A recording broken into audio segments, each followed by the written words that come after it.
नमः। श्रीमद् वाल्मीकि रामायण के युद्ध कांड को हम देख रहे हैं। कल हमने 58वें सर्ग में देखा था कि जब रावण का सारथी उसके रथ को युद्ध के मैदान से बाहर ले जाता है तो बड़ा क्रुद्ध होता है और फिर सारथी उसको बताता है कि आपकी स्थिति ठीक नहीं थी, इसलिए मैं आपको ले आया था। तो आज 59वें सर्ग को प्रारंभ कर रहे हैं। इसमें आएगा राम रावण का घोर युद्ध और रावण का वध। पूरी रामायण में जो चीज हम देखना चाहते थे वो आज है कि रावण का वध आज के पाठ में होगा। ओम।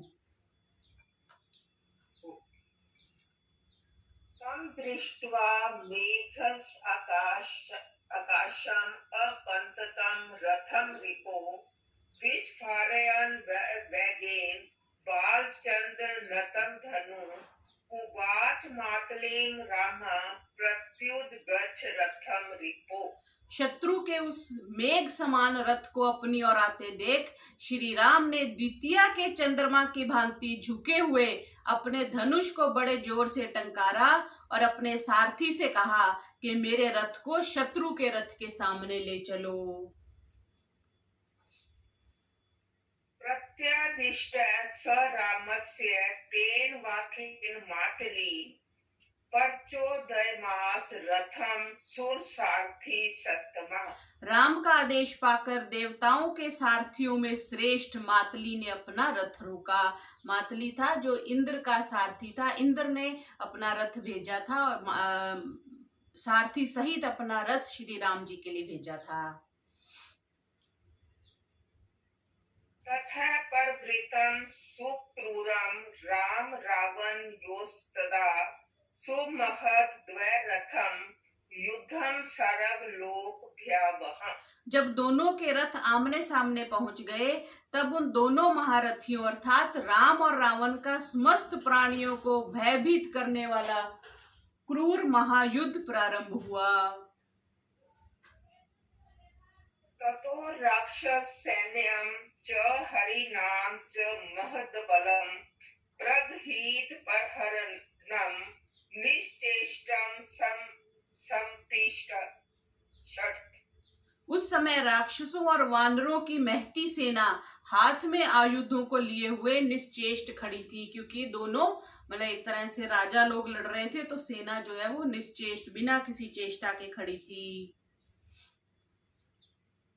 तथा क्रोधाद्रिष्ग्रीवा शरान संध्याय वीर्यवान मुमोच ध्वजम उद्दिश्य राघवस्य रथे स्थितम। लड़ते लड़ते बलवान रावण ने क्रोध में भरकर श्री राम के रथ की ध्वजा को लक्ष्य बनाकर बहुत से बाण छोड़े। देशरास्त मना साध्य पुरंदर रथ ध्वजम रथ शक्तिम परामृश्य निपेतुर धरणी तले। वे बाण इंद्र के अद्भुत शक्ति वाले रथ का कुछ भी नहीं बिगाड़ सके और निष्फल होकर पृथ्वी पर गिर पड़े। तथो रामो अभिसंक्रुत असच पमा यम्य वीर्यवान रावण ध्वजम उद्दिश्य मुमोच निशितम शरम महासरप अमिवास्यहम जब लंतम स्वेन तेजसा जगाम स मही चित्वा दश ग्रीव ध्वजम शठा।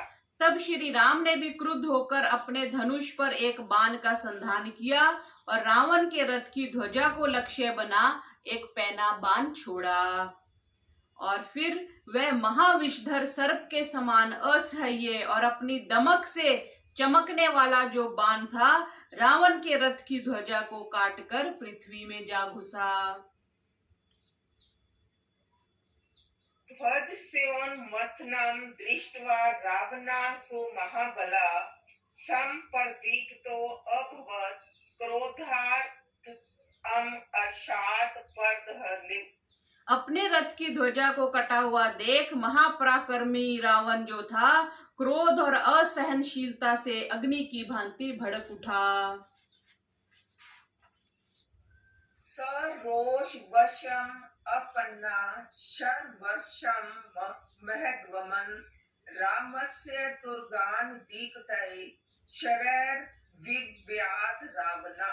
फिर क्रोध के वशीभूत हो रावण भीषण शरवृष्टि करने लगा और अपने चमचमाते बाणों से उसने श्री राम के रथ में जुते हुए घोड़ों को घायल कर दिया। व्यायेच्छमानं तं दृष्ट्वा तत्परं रावणं रणे परहसन्निव काकुत्स्थः सन्दधे सायकंश्चितान् समुमोज ततो बाणान् रावणस्य हयान् प्रति। युद्ध में प्रवृत्त हो रावण को ऐसी तत्परता दिखलाते हुए देख श्री राम ने भी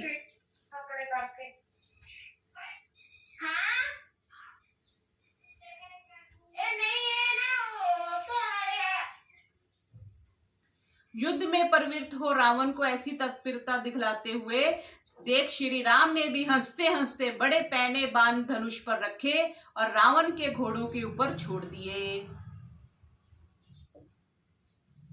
रावणस्य हयान् रामो यान् रामस्य रावणा जघन्तुस्तौ तथा अन्यो अन्यं कृता अनुकृतकारिणो। इस प्रकार रावण के घोड़ों को श्री राम और राम के घोड़ों को रावण घायल करके एक दूसरे से बदला ले रहे थे। एवं तु तौ सुसंक्रुधो चक्रतु दुर्युद्धं भूतं मुहूर्तं भव उद्यम तुमुलं रोम हर्षणम। इस प्रकार उन दोनों महाक्रुद्ध योद्धाओं का वह युद्ध बड़ा ही अद्भुत था। एक मुहूर्त भर तो ऐसा युद्ध हुआ कि देखने वालों के रोंगटे खड़े हो गए। गगनम गगनाकारम सागरा सागरो उपमा राम रावण योर युद्धम राम रावण योरे एवं ब्रुवंतो दृशुस्त्विदम राम रावणम। जिस प्रकार आकाश की उपमा आकाश ही है और सागर की उपमा सागर ही है। आकाश के समान दूसरा कोई आकाश नहीं है, सागर के समान दूसरा कोई सागर नहीं है। बाकी सबकी तो उपमा मिलती है लेकिन आकाश अपने आप में है। तो कह रहे हैं कि जिस प्रकार आकाश की उपमा आकाश ही है, सागर की उपमा स्वयं सागर ही है, इसी प्रकार राम रावण के युद्ध की उपमा राम रावण का युद्ध ही है, उसकी कोई और एग्जाम्पल नहीं है। दर्शकगण ऐसा कहते हुए राम और रावण का युद्ध देख रहे थे। तथा क्रुद्धो महाबाहु रघुनाम कीर्ति वर्धना संधाय धनुषा रामा क्षुरमाशी विशोपमं रावणस्य शिरोच्छेद छछि मज्ज्वलित कुंडलम तस्यैव सदृशं चांद्रावंस्यो उपतिथं शिरा। तत्पश्चात रघुवंश की कीर्ति को बढ़ाने वाले बलवान श्री राम ने क्रोध में भरकर छुरे की धार के समान पैना एक सर्पाकार बाण अपने धनुष के ऊपर रखकर छोड़ा। उस सिर के कटते ही ठीक उसी प्रकार का दूसरा सिर रावण के कंधों पर निकल आया। अच्छा, जब राम जी ने रावण का एक सिर काटा तो उसके बाद दूसरा सिर निकल आया। अब ये ऐसा कहते हैं कि रावण के 10 सिर हैं, परंतु यहाँ पर रावण के 100 सिर होना, आगे भी आएगा कि रावण के अगले श्लोक में आ रहा है कि रावण के 100 सिर थे। तो वैसे वास्तविक रूप में तो उसका एक ही सिर था, 2 हाथ 2 पैर थे। 10,000 जो 100 सिर है वो बनावटी हैं। और रावण कितना मायावी था ये तो हम देख ही चुके हैं। पहले वो श्री राम जी का सिर लेके चला गया था सीता माता के पास, फिर बनावटी सीता ले आया मेघनाथ, उसका वध कर दिया। सो रावण ने राम का नकली सिर और बाण बनाकर सीता को भी असमंजस में डाल दिया था ना, धनुष लेके जब रावण चला गया था। तो जो सीता 12 वर्ष महलों में और 13 वर्ष वनवास में राम के साथ रही, वह भी यह नहीं पहचान पाई कि यह जो सिर है वो नकली है। सो इस प्रकार इंद्रजीत ने बनावटी सीता का वध कर दिया था। तो इससे पता चलता है कि रावण के 10 अथवा जो 100 सिर कहे जाते हैं वो बनावटी थे, वो बना लेता था। उसके वास्तविक जैसे हमारे सिर है, आंख नाक कान उसमें लगी हुई है, ऐसे सिर नहीं थे। तो जैसे ही श्री राम ने उसका एक सिर काटा, दूसरा सिर रावण के कंधों से निकल आया। एवं एक शतम छिन्नम शीर्षाम तुल्य वर्चसाम न चैव रावण सया अंतो दृश्यते जीवित क्षय। श्री राम ने एक ही आकार प्रकार के रावण के 100 सिर काट डाले, किंतु फिर भी ना तो रावण के सिरों का अंत हुआ और ना ही वह मरा। अथ संस्मार्यामास राघवम मात अलिस्तदा विसर्जा समय वधाये तवम अस्त्रम पैतामहम प्रभो। जब इंद्र के सारथी मातली ने श्री राम का स्मरण कराते हुए कहा कि राजन, आप इसके वध के लिए ब्रह्मास्त्र का प्रयोग कीजिए। जैसे सारथी श्री कृष्ण थे, अर्जुन को बताते थे ऐसे करो ऐसे करो, यहाँ पर देखो मातली ने, जो इंद्र का सारथी था, उसने श्री राम को कहा कि तुम इसके वध के लिए आप ब्रह्मास्त्र का प्रयोग करें। तथा संस्मारितो रामस्तेन वाकेन मातले जगनाह सौशरम दीप्तम निष्ठंत मिगोर्गम। जब मातली ने श्री राम को ब्रह्मास्त्र का ध्यान दिलाया, तब उन्होंने उस प्रदीप ब्रह्मास्त्र को निकाला, जो फुंकारे मारते हुए सर्प की भांति शब्द करता था। स रावणाय संक्रुधो भीषम अरिमय कार्मुकम चिक्षेप परमाय तस्तम शरम मरम घातिनम। श्री राम ने अत्यंत क्रुद्ध हो धनुष को कान तक खींचा, समस्त मर्म स्थलों को विदीर्ण करने वाले उस बाण को बड़े वेग के साथ रावण के ऊपर छोड़ दिया। स विसृष्टो महावेगा शरीर अंतकरा शरः बिभेद हृदयम तस्य रावणस्य दुरात्मना। शरीर का नाश करने वाले महावेग से छूटे हुए उस बाण ने दुरात्मा रावण का हृदय जो था वो विदीर्ण कर दिया। तस्य हस्ता अद्वत्स्याशु कार्मुकम चापि सायकम निपात सह प्राणैर भष्यमानस्य जीविता। ब्रह्मास्त्र के आघात से रावण के प्राण पखेरुओं के उड़ते ही बाण सहित धनुष उसके हाथ से छूटकर नीचे गिर पड़ा। अब यहाँ देखो कि हमने जो रामायण देखी थी उसमें ये आया था कि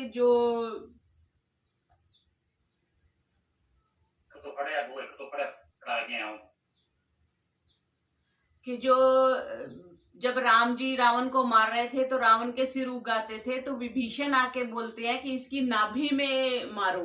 तो यहाँ पर वाल्मीकि रामायण में ऐसा कोई विवरण नहीं है कि विभीषण ने आके बताया हो कि जो इसके प्राण है वो नाभि में रहते हैं, आप नाभि में मारो।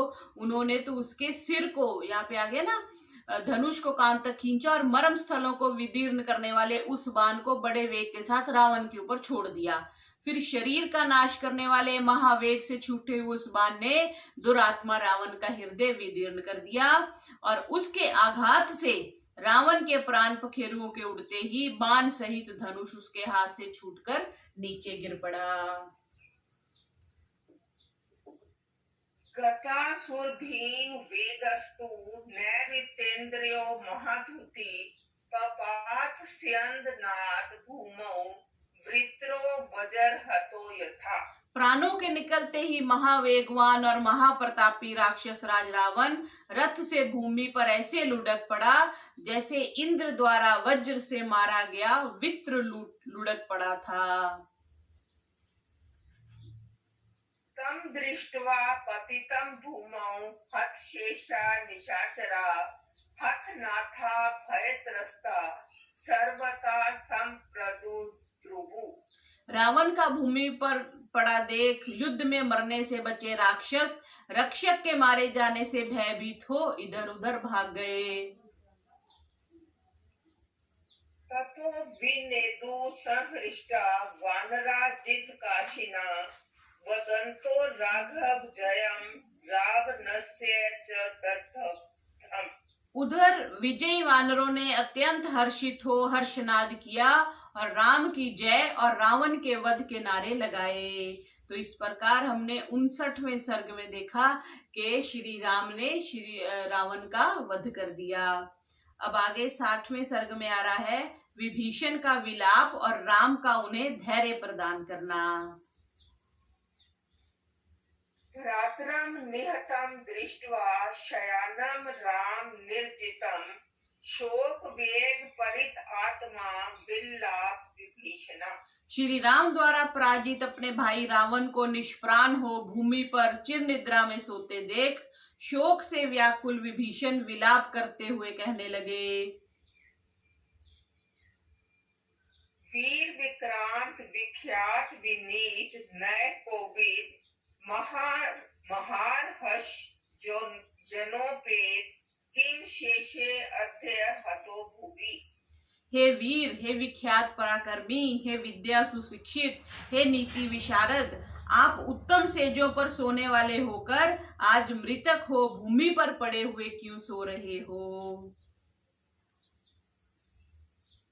निक्षिप्य दीर्घौ निश्चेष्टो भुजाव अंगद भूषितो मुकुटेन वृतेन भास्कराकार वर्चसा।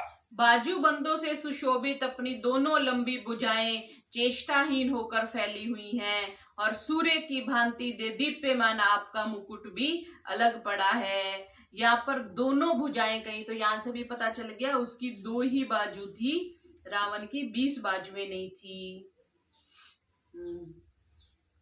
गता सेतु सुनीता नाम गतो धर्मस्य विग्रह गता सत्वस्य संक्षेपा सुहस्ता नाम गतिर गता।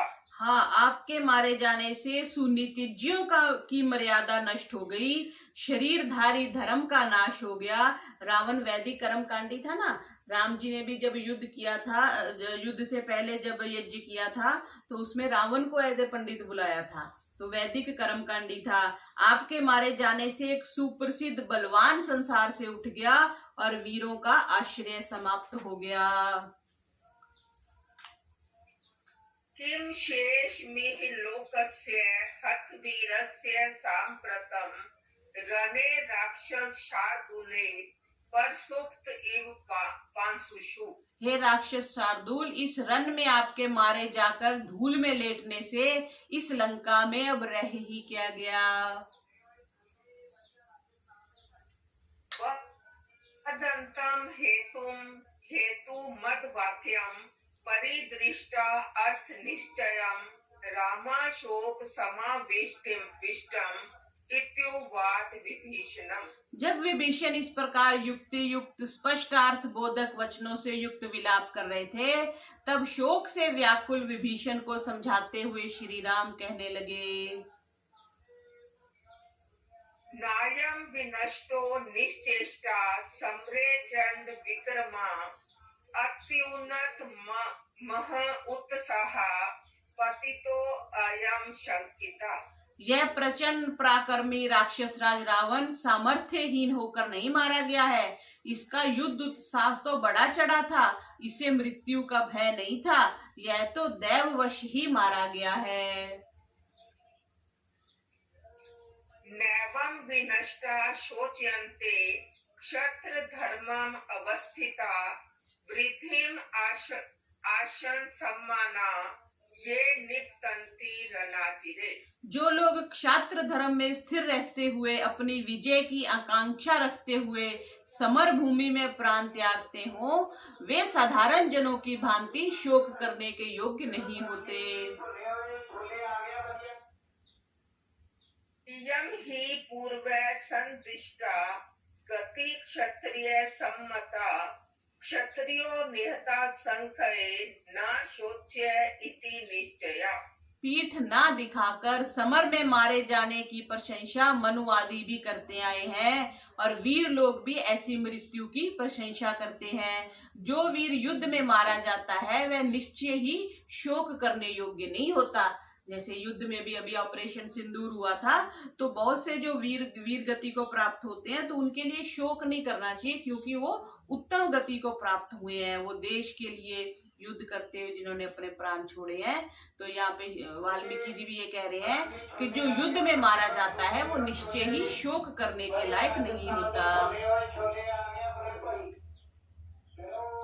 तदेवं निश्चयं दृष्ट्वा तत्त्वम् आस्थाय विज्वरा यदि हान्तरं कार्यं कल्पयं तद अनुचिन्तये। हे विभीषण, जो जन्मा है वह एक दिन अवश्य मरेगा। इस तत्व को जानकर अब शोक का परित्याग करो और आगे जो करना है उसे करो। मरण अंतानि वैरानि निवृत्तम न प्रयोजनम क्रियाता मत्स्य संस्कारो ममापयेश यथा तप। जब तक मनुष्य जीवित होता है तभी तक उसके साथ वैर रहता है, मरने पर वैर भी समाप्त हो जाता है। यह मर चुका है और हमारा प्रयोजन भी सिद्ध हो चुका है। अब तो यह जैसे तुम्हारा भाई था वैसे मेरा भी है, अतः इसका सम्मान पूर्वक दाह संस्कार करो। देखो कितनी सुंदर बात श्री राम जी ने कह दी। ये नहीं कहा कि दुश्मन है तो बस इसको ऐसे ही छोड़ दो, तो कह रहे हैं कि जो वैर है, जितने भी कर्म है वो तो जिंदा जी के है ना, मरे पे बात तो कुछ भी नहीं है। तो राम जी कह रहे हैं कि जैसे ये तुम्हारा भाई है वैसे ही मेरा भाई था। और ये क्या कहा कि दैववश मारा गया। वैसे वो बड़ा पराक्रमी था, बड़ा वीर था, राम जी ने बताया ना कि उसमें युद्ध का उत्साह था, लेकिन अब वो मारा गया तो इसका सम्मान पूर्वक दाह संस्कार होना चाहिए। अब एक बात जो रामायण में दिखाई रामानंद सागर जी वाली में, कि श्री राम जी लक्ष्मण को भेजते हैं कि जाओ रावण प्राण छोड़ने वाला है, तुम उससे शिक्षा ले लो, उसका भी यहाँ पर कहीं वर्णन नहीं आया। वाल्मीकि रामायण में ये कहीं नहीं आया। तो इसलिए जो है कि वो बाद में लिखी गई है और अपनी कल्पना है, तुलसीदास जी की कल्पना है, उन्होंने काफी कुछ उसमें डाल दिया है। तो आज हमने 59वां और 60वां सर्ग देखा, जिसमें रावण की मृत्यु हुई, रावण का वध हुआ। तो आज का पाठ इतना ही करते हैं। बोलिए मर्यादा पुरुषोत्तम श्री रामचंद्र की जय।